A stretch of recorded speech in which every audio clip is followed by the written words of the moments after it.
नमस्ते। आज हम लोग काव्य खंड का पहला का चैप्टर कबीर की साखियाँ एवं शब्द पढ़ेंगे। तो इस वीडियो में हम सिर्फ साखियाँ पढ़ेंगे और अगले वीडियो में शब्द भी। तो चलिए शुरू करते हैं। बाज सरोवर सुभर जल हंसा केली कढ़ाई, मुक्ता फल मुक्ता चुगय अब उड़ी अनंत न जाई। इस साखी का दो अर्थ है। पहला अर्थ तो ये बाज सरोवर सुभर जल अर्थात कैलाश पर्वत पर स्थित झील में सुभर अच्छी तरह से जल यानी पानी भरा हुआ है। हंसा केली कढ़ाई, हंस केली कढ़ाई क्रीड़ा कर रहे हैं।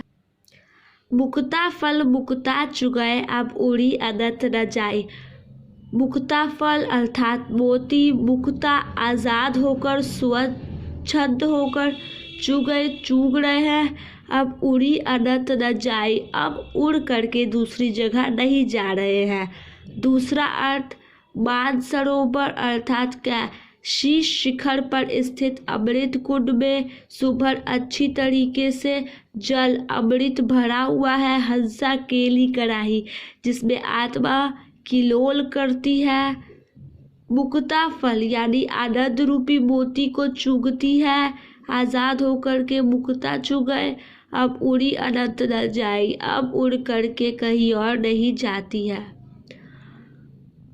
यहाँ पे दो अर्थ था, इसीलिए यहाँ पे श्लेष अलंकार भी है पहली साखी में, क्योंकि मानसरोवर का दो अर्थ था, जल का दो अर्थ था, हंस का दो अर्थ था, मुक्ता फल का दो अर्थ था। इसीलिए प्रेमी ढूंढत मैं फिरो प्रेमी मिले न कोई, प्रेमी को प्रेमी मिले सब विष अमृत होए।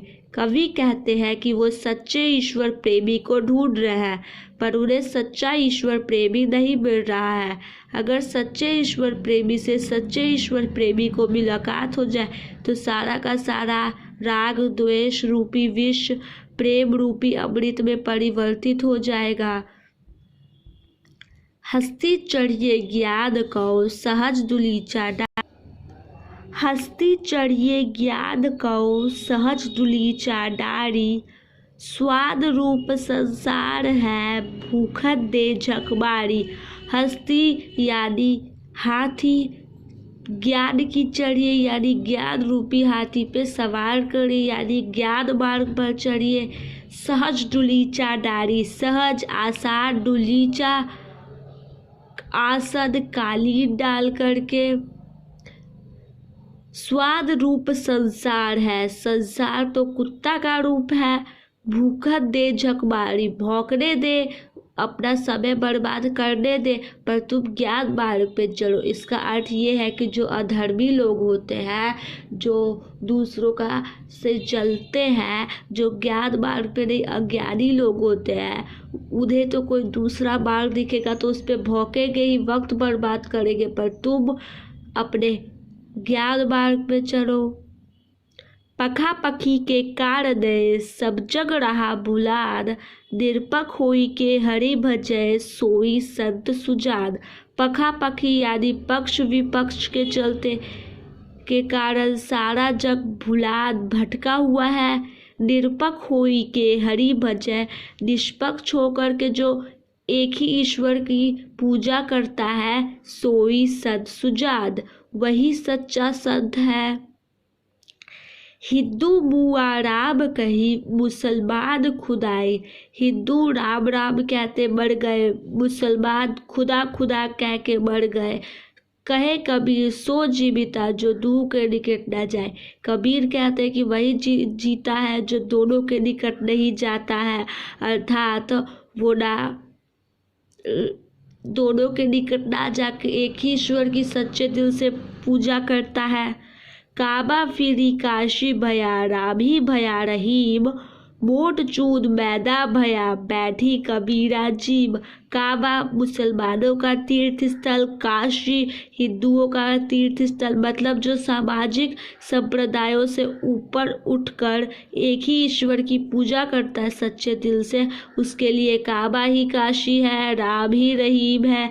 जैसे कि उसमें द्वैत भाव नहीं है। मोट चून मैदा भया मतलब चून अर्थात आटा मोटा होता है, और जिसमें दोनों भाव नहीं उसके लिए आटा मैदा ही बन जाता है, यानी मैदा पतला होता है।